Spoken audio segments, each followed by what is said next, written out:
Começa agora mais um Desteoriza Notícias. Equipe da TV Bahia é agredida por apoiadores do presidente da República durante uma de suas visitas ao interior do estado. Dados da Abrage apontam que 78 mulheres jornalistas sofreram agressão durante a realização do trabalho em 2021. Nesse mesmo período, a Associação de Imprensa da Bahia registrou 6 ataques a jornalistas mulheres por mês. No Piauí, jornalista é agredida em campo de futebol ao cobrir discussão entre os técnicos do Altos e Fluminense do Piauí. Repórter da TV Globo é agredido durante a cobertura do dia de Nossa Senhora Aparecida no interior de São Paulo. Brasil perde 4 posições no ranking mundial de liberdade de imprensa elaborado pela organização Repórteres Sem Fronteiras. O país ocupa a colocação 111 em uma lista de 180 nações. Essas e outras notícias você escuta agora no Desteoriza Notícias. Você acabou de ouvir uma encenação de um jornal fictício, mas infelizmente todos esses exemplos são reais, eles aconteceram de verdade. Seja um xingamento, ameaça de morte, agressão física ou violência psicológica, é cada vez mais comum a gente ver na mídia casos de quem dá notícia sendo vítima de agressões. E nesse meio, as mulheres jornalistas são as mais atacadas. Por que os casos de violência contra jornalistas têm sido cada vez mais frequentes e como essas agressões ameaçam a sociedade e a democracia brasileira? Violência contra jornalistas é o tema desse episódio do Desteoriza.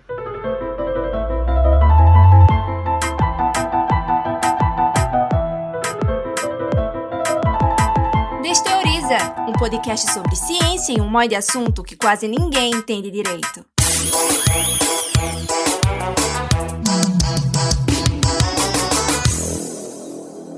Eu sou Laís Ferreira, jornalista. Estou aqui na apresentação desse, que é um podcast que aborda temas estudados nas universidades ou assuntos do nosso dia a dia de uma forma descomplicada. E para bater esse papo com a gente sobre violência contra jornalistas, a gente recebe hoje aqui 2 convidadas especiais. Uma delas é a Nathalie Queiroz. Bem-vinda, Nathalie. Obrigada. Eu sou Nathalie Queiroz, sou jornalista, sou doutora em comunicação, professora universitária e integro o Intervozes, o Coletivo Brasil de Comunicação Social. A gente também recebe aqui para bater esse papo Samira de Castro. Seja muito bem-vinda, Samira. Conta um pouco de você para a gente também. Obrigada, Laís. Eu sou Samira de Castro, sou jornalista e estou na segunda vice-presidência da Federação Nacional dos Jornalistas. Já dirigi aqui o Sindicato dos Jornalistas do Ceará por 2 mandatos consecutivos e estou nessa luta, para garantir aí o livre exercício profissional do jornalismo no país. E antes da gente começar o nosso papo, eu quero aproveitar para convidar você que está nos ouvindo a seguir o nosso podcast nas redes sociais. É só você procurar @Desteoriza no Instagram, no Facebook, no Twitter e no TikTok. Também aproveita aí que você já está na página do seu tocador de podcast favorito e aperta aí o botão seguir para receber notificação sempre que a gente liberar um episódio novo do Desteoriza, tá bom? Bom, quero começar o nosso papo aqui trazendo uns dados de um levantamento feito pela Federação Nacional dos Jornalistas, a FENAGE, que aponta que em 2020 houve uma explosão da violência contra jornalistas e contra a imprensa de uma forma geral, O aumento foi de mais de 105% em relação ao número de casos que aconteceram em 2019. Por que é que a gente tem visto essa escalada da violência contra jornalistas aqui no Brasil, Samira? Bom, Laís, na verdade, a gente monitora essa violência contra jornalistas desde o início da década de 1990. E a partir de 2019, com um contexto de constantes ameaças feitas pelos apoiadores do presidente da República e pelo próprio presidente da República, Jair Bolsonaro, a FENAGE passou a adotar também o acompanhamento desses casos de violência cometidos pelo presidente da República no exercício da presidência da República. Então, esse número de 2020, ele já é reflexo desse acompanhamento que a gente começou em 2019, em setembro de 2019, e fez durante todo o ano de 2020. O que a gente acredita acredita isso é exatamente a essa institucionalização da violência contra os jornalistas e as jornalistas no país. Quando a gente fala em institucionalização, a gente está falando de uma categoria que o presidente inaugurou no nosso relatório, infelizmente, que é a descredibilização da imprensa. E Bolsonaro faz isso o tempo inteiro. Seus filhos, que são políticos, fazem isso o tempo inteiro. Seus seguidores e apoiadores, seus ministros, né, e outros cargos de confiança do governo fazem isso. As pessoas chegaram ao ponto de que, afiançadas pela palavra do presidente, né, de descredibilizar o trabalho da imprensa, elas partem para as agressões de fato, né? São vários relatos de repórteres de determinadas emissoras que estão na rua fazendo seu trabalho e são surpreendidos com a população, com o caso mais recente que teve na Bahia, com o próprio segurança do presidente agredindo jornalistas. Então, é surpreendente, assim, a gente já havia notado um crescimento da violência contra jornalistas a partir de 2013, das jornadas de junho de 2013, os movimentos contrários à realização da Copa do Mundo, aquelas manifestações de rua. Isso nos surpreendeu porque a categoria foi pega ali entre os manifestantes, entre as forças policiais, muito despreparada para cobrir esse tipo de conflito. E aí a gente vem numa crescente, depois essa violência ela cai um pouco e volta a crescer agora com o governo de Jair Bolsonaro. A gente está falando agora de 2022, então muito provavelmente ainda vai ter um consolidado dos números de 2021, né? Então, assim, é uma violência contra a pessoa jornalista, mas que não é só isso, né? Por que essa violência, Nathalie, ela é algo ruim para a sociedade e ela abala a democracia brasileira? Quando a gente fala de democracia, a gente fala de exercício de partilha de poder. Por que partilhar poder é importante para que a gente tenha um sistema democrático? Porque a gente equilibra um pouco mais a balança daqueles que mandam, que são pouquíssimos, em relação àqueles que, em geral, estão desprovidos de alguns instrumentos para poder ter sua cidadania plena reconhecida. E aí, considerando a democracia um exercício de partilha de poder, a gente costuma dizer que existem 2 termômetros para aferir, né, a saúde, para medir a saúde democrática de uma nação. O primeiro deles é o direito de associação da sociedade civil, ou seja, é o direito legítimo para que os sujeitos que fazem parte, as pessoas que fazem parte da sociedade civil, que não estão na máquina de Estado, que não estão, né, enquanto representantes maiores da lógica do capital, que não são empresários, possam se organizar e incidir pelos seus direitos, propor políticas públicas, fazer o controle social dessas políticas públicas e dos poderes constituídos naquele Estado. E o segundo termômetro é a liberdade de imprensa. Por que a liberdade de imprensa é tão importante assim? Porque a imprensa, historicamente, tem um papel de organizar dados, né, que são as informações, e que cada vez mais são importantes para que as pessoas orientem suas decisões. Não à toa nós termos, né, vivenciado e a gente está vendo todo esse processo de desinformação sendo acionado como um instrumento de gestão das massas, muito perverso, muito covarde, mas que parte, né, da negação do direito à informação da população, direito esse que é majoritariamente garantido, né, e assegurado a partir do exercício livre e ético do trabalho dos jornalistas e das jornalistas. Nathalie, mas jornalista não é agente da sociedade civil ou não é agente do capital?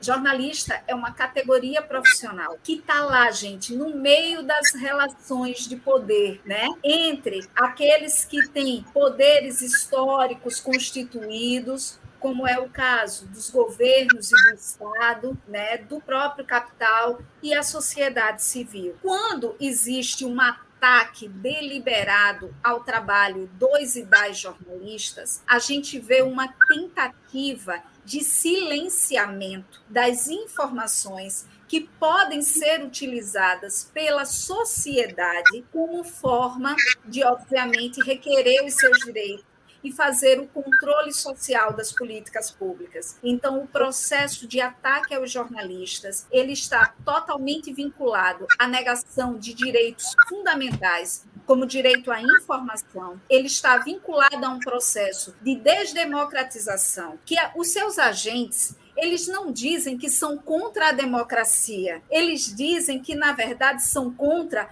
o excesso de liberdades, que querem retornar, retomar as rédeas das situações. É perverso porque desorienta, é perverso porque dialoga com aquilo que são as nossas lacunas estruturais de leitura crítica de realidade, de acesso à educação, de acesso, inclusive, à informação livre de influências outras que não sejam interesse público. Então, a gente tem aí um cenário que, por um lado, é o reflexo daquilo que os atuais agentes de poder, instituídos inclusive na política, querem, que é desdemocratizar o país, e, por outro lado, também é algo que deve chamar a atenção da população, e a população deve estar muito atenta, inclusive os poderes públicos, a exemplo do judiciário, tem um papel aí fundamental no sentido de fazer o controle social dos agentes públicos que tentam silenciar os veículos de mídia. Vocês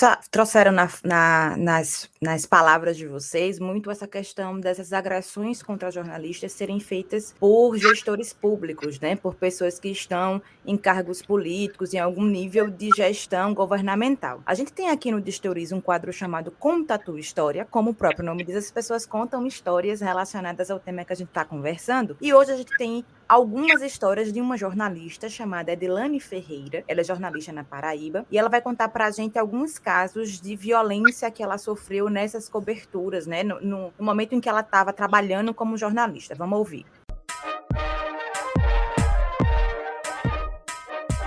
Conta a tua história. Meu nome é Edilane Ferreira, sou jornalista, editora do portal Paraíba Já e do blog Contra Poder.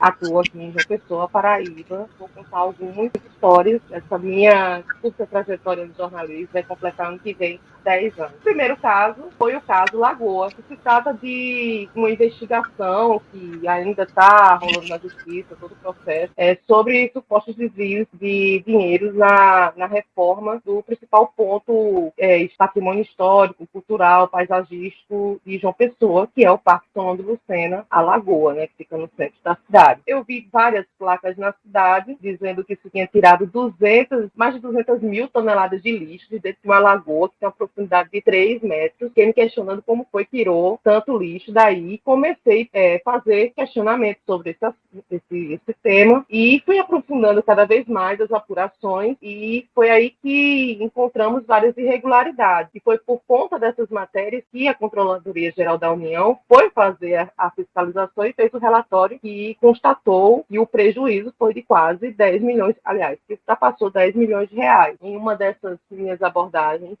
uma vereadora daqui questionou, se você sabe de todas as coisas, eu estou falando de uma forma bem civilizada, mas ela estava gritando, vociferando na Câmara, de uma pessoa. Se você sabe de todo esse roubo da Lagoa, então você sabe quem matou o Bruno Ernesto, que é um rapaz que foi vítima de latrocínio aqui em João Pessoa e se atribui muito no meio político, foi assassinado por questões políticas, enfim. E nisso, nessa abordagem dela, ela estava se aproximando a mim de uma maneira que estava ali denotando que iria haver uma agressão física, no qual os seguranças perceberam e afastaram a vereadora para que ela voltasse ao plenário da Câmara e continuasse seu trabalho, muito alterada com a jornalista que estava fazendo essa apuração na época, Quis fazer no final do ano, 2018, um levantamento. A gente tem o SAGRES aqui do TCE, Tribunal de Contas do Estado. O SAGRES é uma ferramenta importantíssima para controle e fiscalização do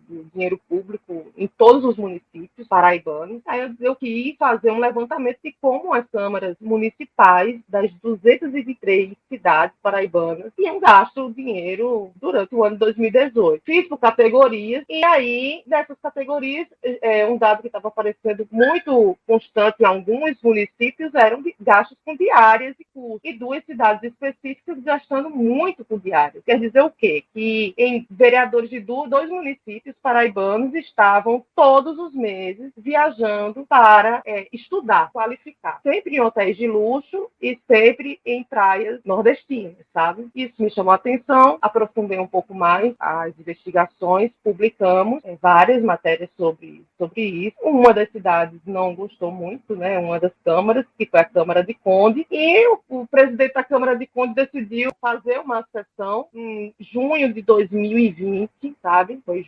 início de junho de 2020, para poder criticar o trabalho do portal que eu trabalho, no caso onde saíram as matérias, criticar o meu trabalho nominalmente e dizer ameaçar que iria me acionar criminalmente por conta das reportagens, no que outros vereadores, fazendo a parte, diziam que me levar para a delegacia, porque achavam um absurdo estar fazendo matérias sobre gastos públicos, sobre diárias, gastos de inscrição em curso e tal. Ficou conhecido nacionalmente como a farra das diárias. Daí eu confesso que eu passei 2 meses trancada dentro de casa. Eu acredito que a razão disso seja a má gestão dos nossos recursos. E a gente só consegue compreender se a gente acompanhar o fluxo do caixa desses cofres públicos. Ou seja, como é que a gente acompanha isso? Acompanhando como estão atuando essas pessoas que nós elegemos. Esse depoimento de Edilane, ela conta 2 casos, mas eu conversei com ela para a gente fazer essa gravação para o podcast, e ela contou um outro caso em que ela fez uma apuração, um deputado paraibano foi citado na época da Lava Jato, né, e ela foi fazer uma apuração relacionada a esse deputado, enfim, e ele inclusive tinha sido citado em outras investigações, como acho que a CPI do extermínio, tinha uma outra investigação rolando relacionada ao extermínio que ele também tinha sido citado, e ela foi fazer as apurações e foi ouvi-lo. E no momento em que ela estava ouvindo, obviamente ele não gostou, e ela me contou que esse deputado perguntou 3 vezes a ela se ela tinha família, né? Uma maneira, digamos assim, sutil, entre aspas, de ameaçá-la, né? Então, o que eu queria trazer aqui para a gente, além desse exemplo de violência praticada contra jornalistas, a Dilane trouxe vários exemplos, de que a gente falasse um pouquinho, Samira, sobre esses tipos de violência que são praticadas contra jornalistas. Quando a gente fala violência, a gente pensa logo em agressão física, né? Mas existem diversos tipos de violência que podem ser praticadas contra jornalistas, não é isso? Sim, sem dúvida, Laís. Só para complementar aqui com os depoimentos da Edilane, assim, hoje a gente tem, entre os principais agressores de jornalistas, a gente tem, como eu já falei, o presidente da República, sozinho com 41% dos episódios de violência registrados no relatório de 2020. A gente tem servidores públicos, né, os gestores da EBC, Empresa Brasil de Comunicação, que praticaram censura, assédio moral, perseguição a dirigentes sindicais, assim, absurdo, né? E a gente tem os políticos, já lá no ranking, os políticos estão lá no 3º lugar, com o maior número de agressões a jornalistas, com quase 10%. Então, assim, é muito comum, né, que essas autoridades, né, essas pessoas com alguma autoridade, queiram cercear o trabalho da imprensa, né? Eu, falando agora em tipos de violência, a gente, por exemplo, na federação, a gente tem um conceito de que a censura é uma violência absurda contra o jornalista. E a censura, a gente acha às vezes que ela só parte do judiciário, das pessoas que são retratadas nas matérias, mas a censura praticada pelas empresas jornalísticas também é muito grande. Então, assim, é uma violência cotidiana que os repórteres sofrem, né, os editores, enfim, todos os profissionais do jornalismo, que acaba resultando na autocensura, né? O repórter não vai cobrir tal tema porque ele acha que a empresa não vai publicar, não vai gerar aquele conteúdo. Então, isso é muito sério. Mas a gente tem as agressões físicas, a gente tem as agressões verbais, ameaças, chegou ao cúmulo também de ter, por exemplo, um cárcere privado, né? Um jornalista detido, colocado em cárcere privado. E a gente tem, como a colega falou, que está crescendo muito, que algumas entidades jornalísticas estão chamando de assédio judicial, que é aquela quantidade absurda de processos depois que uma matéria sai, que uma matéria é veiculada. A gente tem casos emblemáticos como o do Luiz Nassif, né, que passou recentemente por isso, com os seus conteúdos aí sendo processados. Tem caso no Paraná também que foi muito emblemático, mas isso já é um pouquinho antigo, que foi uma redação inteira, eles resolveram fazer uma matéria sobre os salários do judiciário no Paraná, e vários repórteres foram processados em várias comarcas do Paraná. Então, assim, tinha o relato de um desses profissionais, ele disse, olha, a gente entrava num carro, numa van que a empresa alugou, para levar a gente de comarca em comarca, né, de cidade em cidade, para responder lá os processos. Então, tudo isso é muito grave, assim, a gente não pode considerar a violência extrema, que é o assassinato, né? O Brasil não tem, assim como seus vizinhos aqui na América Latina, os países latino-americanos, não tem muitos casos de assassinatos de jornalistas, mas, claro, e a gente nem quer que tenha, porque é uma violência extrema, gente, é um absurdo. Mas a gente tem uma escalada de diversos tipos de violência, e agora os ataques online, né, orquestrados aí pelas milícias digitais. Então, isso tem preocupado muito a federação, inclusive por conta de atingir muitas mulheres jornalistas, como a colega falou no depoimento dela, eu acho que não foi nada sutil, não, a ameaça, foi uma ameaça mesmo. Você tem família? Então, assim, os ataques digitais, eles também buscam atingir famílias, né, das jornalistas e dos jornalistas, e isso para a gente é muito sério, assim. A gente tem aqui um depoimento, ainda no nosso Conta Tua História, Samira, que fala um pouquinho também sobre, toca em alguns pontos nisso que você acabou de dizer para a gente, né, de violência digital, do aumento de violência contra jornalistas no Brasil, feitos por pessoas que ocupam cargos públicos. Geralmente a gente viu, né, na história recente do jornalismo brasileiro, os ataques a jornalistas se davam mais a jornalistas que faziam coberturas investigativas, então diretamente relacionadas, inclusive, a investigações no âmbito político, no âmbito econômico, e a gente viu essa explosão de violência contra jornalista agora,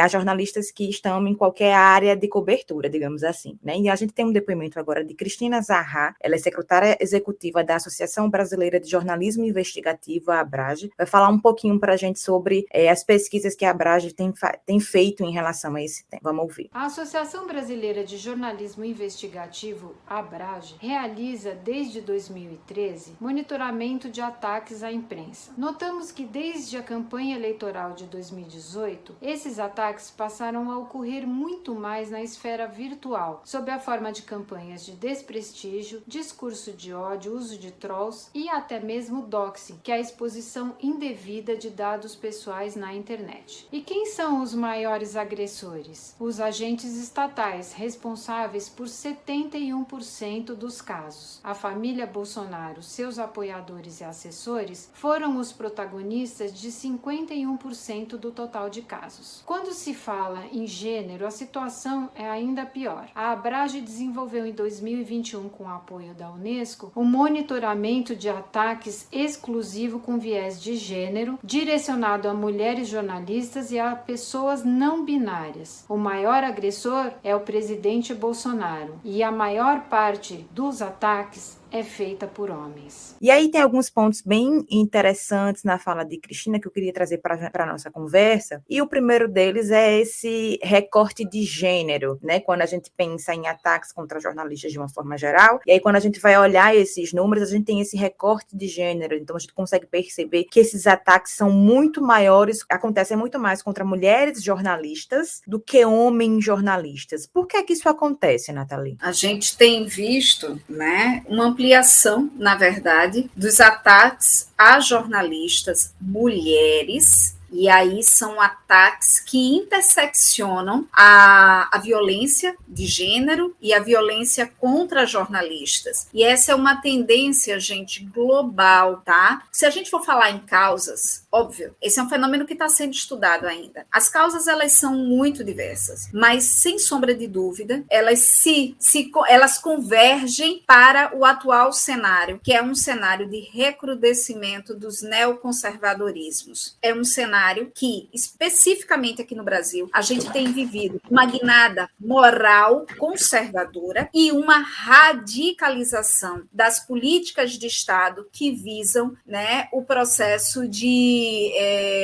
privatização, de enfraquecimento das estruturas nacionais. A gente vivencia, junto com a ampliação dos mecanismos neoliberais, a gente vivencia um cenário de recolonização, gente, em que as marcas coloniais elas se exacerbam junto com essas questões morais. E, obviamente, a mulher no mercado de trabalho, a mulher em um espaço de poder, porque jornalismo é espaço de poder, é algo que confronta um Estado que tenta se manter dentro de uma lógica que é patriarcal. O que a gente vê nas manifestações do governo federal e de vários políticos e representantes do poder público é um processo de desdemocratização, reiterando essas lógicas patriarcais. E, obviamente, as mulheres que estão na linha de frente acabam sendo um alvo disso, né? E aí tem algumas características que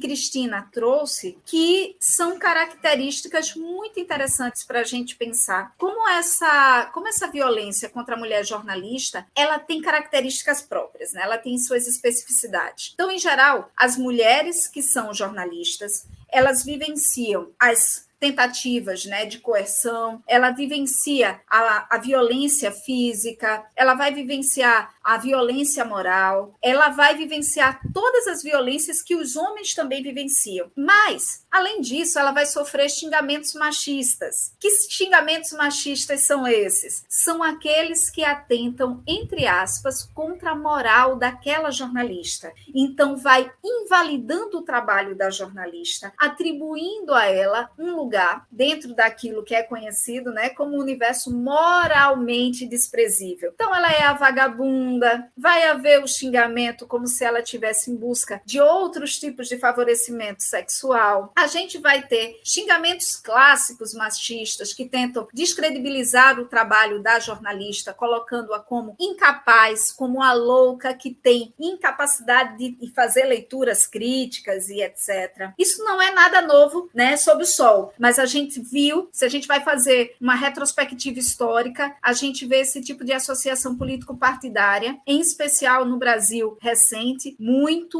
muito associada aos períodos de enfraquecimento democrático. A gente também vê uma coisa que é muito característica da violência contra a mulher jornalista, é atacar a família, é ameaçar a família. Parte do princípio de que o ordenamento da vida privada é responsabilidade da mulher. Então, nesse momento, eu vou querer saber, né? Se você tem família, olha, eu vou descobrir onde seu filho estuda, eu vou atacar a sua mãe. Então, vai promover, a partir desse tipo de ameaça, que transcende a ameaça ao profissional, no caso, a profissional, para também atacar a sua família, né? E é muito interessante como isso se vincula a um movimento de promoção da autocensura, que é essa propagação do medo para que o jornalista silencie por conta própria, sem precisar necessariamente de uma lei, de um instrumento jurídico que o silencie. E, por fim, é importante falar que esses ataques em massa, né, que as redes sociais, em especial, elas acabam sendo um espaço privilegiado desses ataques em massa, os enxames, né, mais uma vez, acabam sendo um mecanismo de autocensura e de atacar também na credibilidade da repórter. Por que a credibilidade é tão importante para o repórter, gente? Porque a credibilidade é o capital simbólico que possibilita ao jornalista e ao campo jornalístico estabelecer pontos de diálogo com a sociedade. Então, eu vou acreditar no jornalista, naquele material, e creditá-lo como diferenciado, porque ele tem essa responsabilidade, ele tem esse capital simbólico de valor histórico. Então, eu cortando ou eu tentando abalar a credibilidade do jornalista, eu ameaço, portanto, não só aquele repórter, mas a existência de todo o campo. E isso é algo seríssimo no atual momento histórico que a gente tem vivido. A gente tem casos emblemáticos, né? O próprio caso da Patrícia Campos Melo, que é uma jornalista, salvo engano, acho que da Folha de São Paulo, que sofreu ofensas gravíssimas por representantes do governo e ataques também nas redes sociais, né, Samira? Isso, só para colocar aí meter minha colherada aqui na fala da Nath, essa questão da credibilidade minada foi, inclusive, a decisão judicial em favor da Bianca Santana, né? Acho que a maioria recorda, o presidente Jair Bolsonaro disse numa live que Bianca Santana, uma jornalista, na época no portal UOL, espalhava desinformação, como eles chamam, fake news, né? E Bianca processou o presidente, né,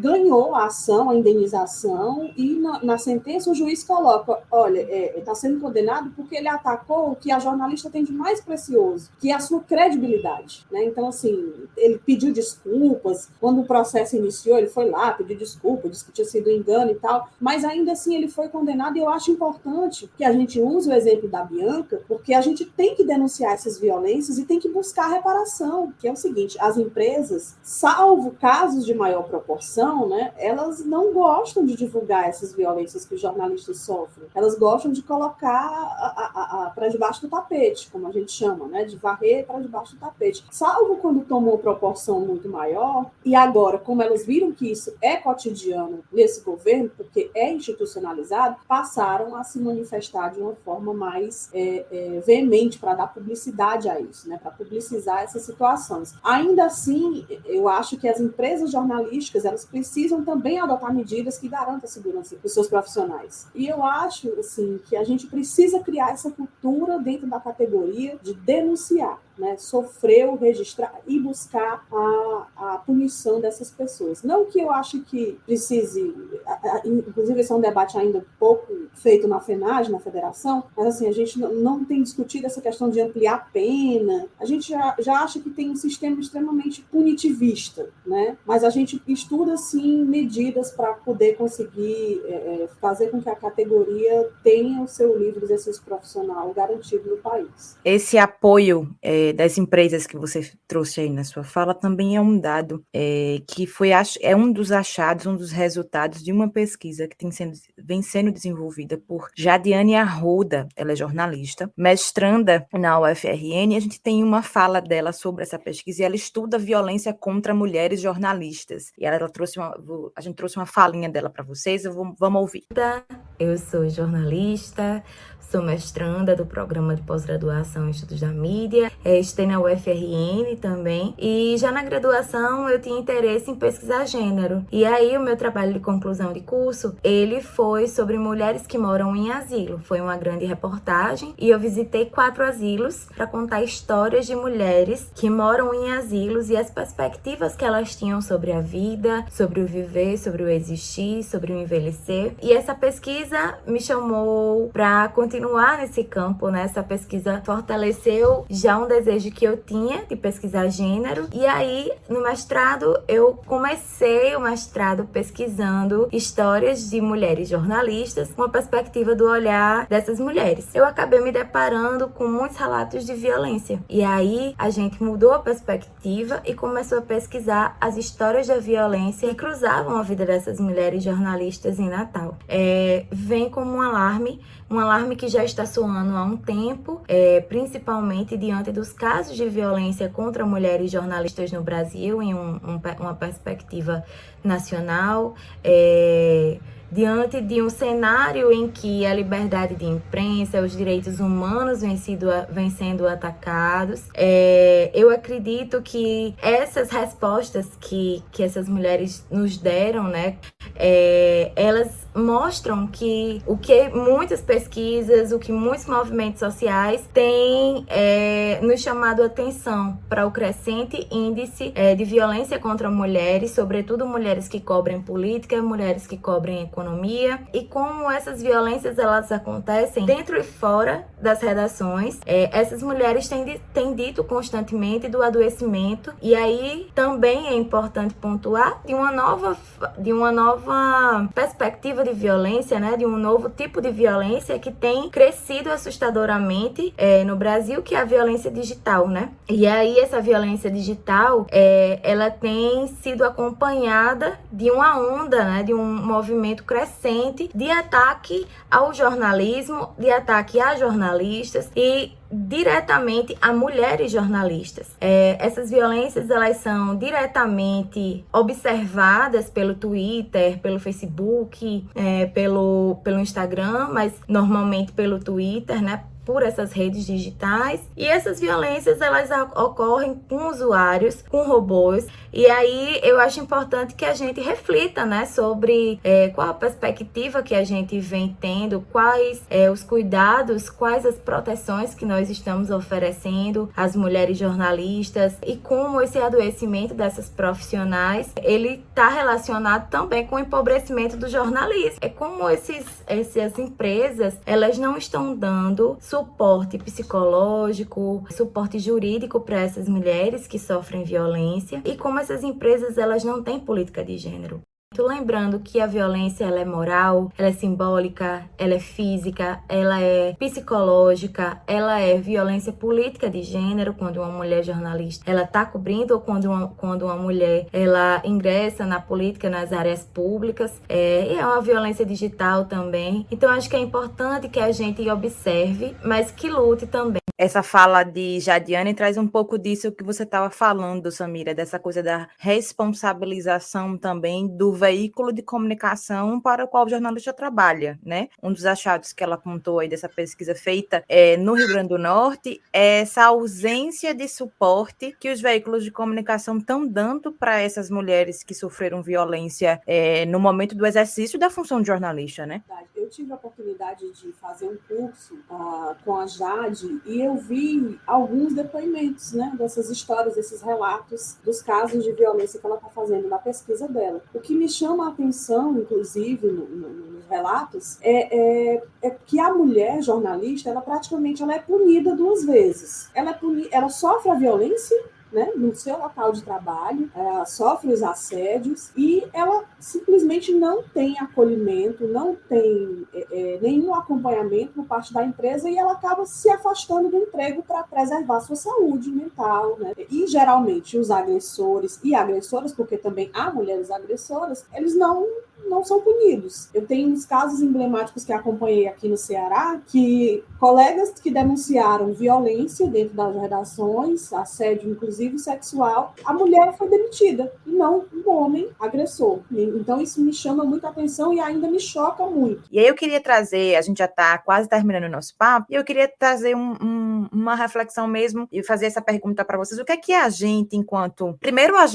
jornalista, né? Somos 3 jornalistas aqui conversando sobre esse tema. O que é que a gente enquanto jornalista pode fazer? E o que é que a gente enquanto cidadã, o que é que a sociedade brasileira, o que é que as pessoas comuns, né? O que é que os cidadãos brasileiros, cidadãos e cidadãs podem fazer para ajudar a combater a violência contra jornalistas? Laís, eu acho que boa parte das medidas de enfrentamento a esse problema, elas estão assentadas em um tripé, em especial quando fala da internet. Primeiro, o judiciário brasileiro precisa se comprometer com o enfrentamento desse problema, tratando com a devida relevância os temas que chegam até ele, relevância e celeridade, porque o enfrentamento à impunidade desse tipo de crime que acontece em decorrência do exercício da profissão é algo que não é de interesse meramente individual, é algo que é de interesse coletivo, deve ser um interesse do Estado brasileiro enfrentar e coibir toda e qualquer forma de violência contra jornalistas, em especial as violências que são praticadas nessa intersecção, nesse entrecruzamento com ataques a grupos históricos histórica e socialmente atingidos. O Estado brasileiro precisa se comprometer com isso e é preciso que a sociedade cobre do judiciário esse tipo de celeridade. Com relação aos jornalistas, que é algo importantíssimo, a gente está falando de uma categoria que vem sofrendo sucessivos boicotes já há alguns anos. Obviamente, nesse momento, né, tem um acirramento e tem uma natureza diferenciada, mas a desregulamentação do exercício da profissão foi algo que efetivamente impactou, né, no campo de garantias de direitos trabalhistas, que obviamente impacta também, tá, na forma como o jornalista exerce o seu trabalho e como ele vai exercer também a sua cidadania. Mas aí é preciso que os jornalistas, enquanto grupo trabalhador, enquanto proletariado, se reconheçam enquanto tal e engrosse mesmo, sabe, as fileiras dessa luta, que é de uma luta pela regulamentação do exercício, pela garantia dos seus direitos. É importantíssimo ativar alguns artigos do nosso Código de Ética que fala sobre não aceitar nenhum tipo de violência, certo? Praticada contra a sociedade ou contra os seus colegas. É preciso que ele denuncie todas as formas de coerção ao exercício da profissão. E aí, essa rede de solidariedade que parte de uma compreensão da sua função enquanto super relevante para a sociedade, mas também do seu lugar de trabalhador, é algo fundamental. Não dá para ficar somente delegando para que outros lutem por mim. Ou durante muito tempo, né, havia um ideário de que o jornalista era uma espécie de super trabalhador, estava acima da classe dos trabalhadores mortais, né, e comuns, e isso eu acho que já tem sido algo que está caindo por terra, que bom. E por fim, gente, é preciso falar do papel das plataformas de redes sociais, não só o seu impacto no enfrentamento à violência, é preciso um marco regulatório democrático dessas plataformas que possa estabelecer mecanismos de controle por parte da sociedade civil, que esses mecanismos de controle por parte da sociedade civil dentro das plataformas, tá? Colabore com a criação de mecanismos de enfrentamento a esse tipo de violência. A gente sabe que nós frequentamos redes que são redes capitalistas, são redes comerciais, né, que utilizam os nossos dados dentro de uma lógica de capitalismo informacional e que isso tem impactado diretamente não só na distribuição de conteúdos, como também em alguns ataques que são ataques criminosos, tá? Que não são de liberdade de expressão, mas que são, na verdade, discursos de ódio criminosos. Então, eu acho que essas três frentes são fundamentais para que a gente possa modificar esse panorama. E a sociedade civil tem que estar atenta o tempo inteiro, fazendo o seu papel de controle social. Perfeita. É isso mesmo.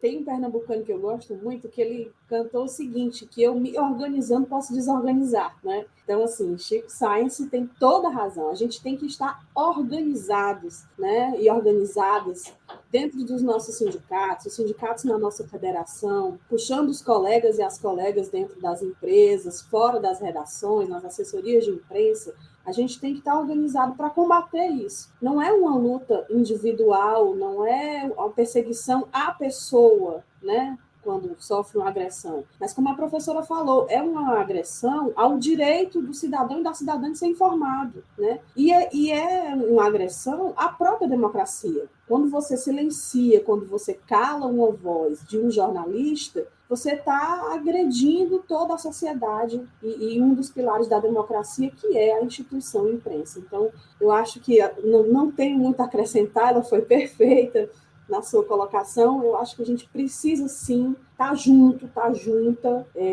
e cobrando sempre das autoridades. Responsabilização das plataformas é importantíssimo, responsabilização do Estado brasileiro, o Estado brasileiro que passou de omisso aos casos de violência contra jornalistas a agressor, né? Então, eu acho que é isso, a gente precisa, mais do que nunca, estar fortemente organizado para combater todas essas formas de violência e de opressões, como a própria professora falou, que estão lá no nosso Código de Ética. Nós, jornalistas, temos esse dever como um dos etos da nossa profissão, né? A defesa do Estado Democrático de Direito e o combate a todas as formas de opressão. A gente está acabando o nosso episódio, mas antes de finalizar, a gente sempre pede às nossas convidadas e convidados para trazerem indicações de onde os nossos ouvintes podem saber um pouco mais, conhecer um pouco mais do tema que a gente está tratando. Você trouxe alguma indicação, Samira? Bom, eu convido a todas e todos a dar uma olhadinha no site da FENAGE. Vocês vão encontrar lá uma aba do relatório da violência contra jornalistas e liberdade de imprensa no Brasil. A série histórica, todos os relatórios estão lá. Eu acho interessante que as pessoas leiam, se apropriem, né, do que a gente produz nesse sentido. E como leitura, recomendo muito que leiam o livro da Patrícia Campos Mello, A Máquina do Ódio. Né?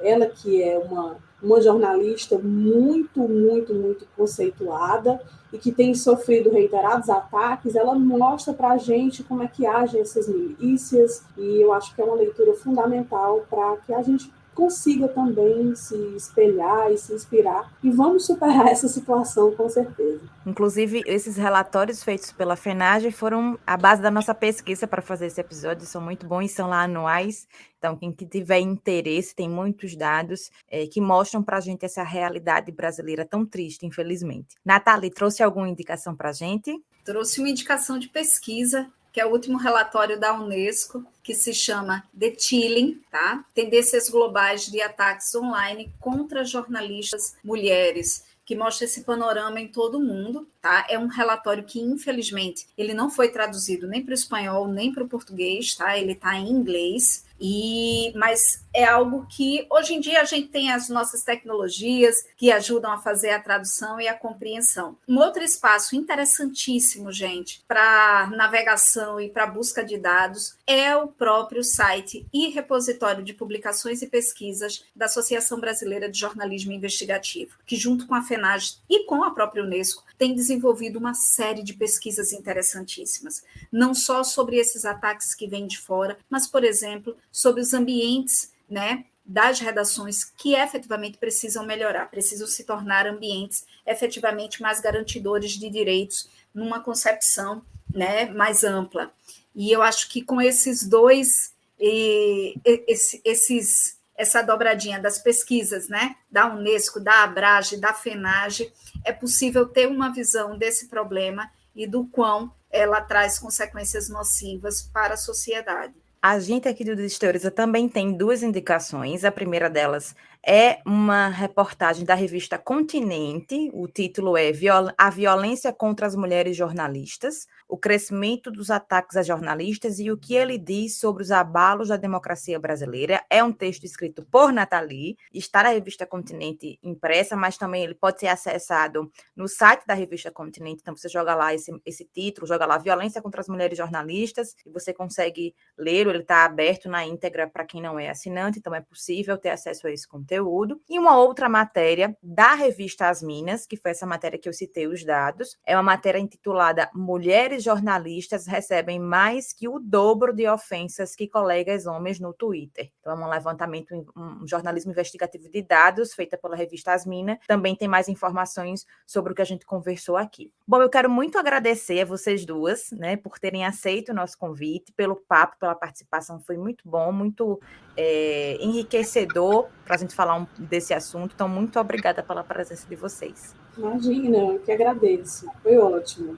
Eu acho fantástico o que o Desteoriza está fazendo, e, inclusive, né, trazendo esse lado da ciência, que é das ciências sociais aplicadas, puxando, né, esse nosso eixo para essa característica que é científica e, ao mesmo tempo, que é dialógica, que consegue, né, comunicar para quem também está fora da academia, mas, obviamente, depende da academia para as suas coisas. Então, parabéns pela iniciativa e um prazer enorme ter estado aqui hoje. A gente que agradece, aí pegando um gancho nessa fala da Nathalie, a gente tem alguns episódios no ar já sobre várias temáticas de diversas áreas, então se você chegou aqui agora é novo, como ouvinte do Desteoriza, dá uma passeada no seu tocador de podcast preferido, já escuta esses episódios antigos, a gente vai produzir muito mais episódios ao longo desse 2022. E agradecendo por você ter nos ouvido até o final. Esse episódio teve a apresentação e produção dessa que vos fala, Laís Ferreira, e tem edição, produção e trabalhos técnicos de Laura Marinho. Eu te espero no próximo episódio. Até lá!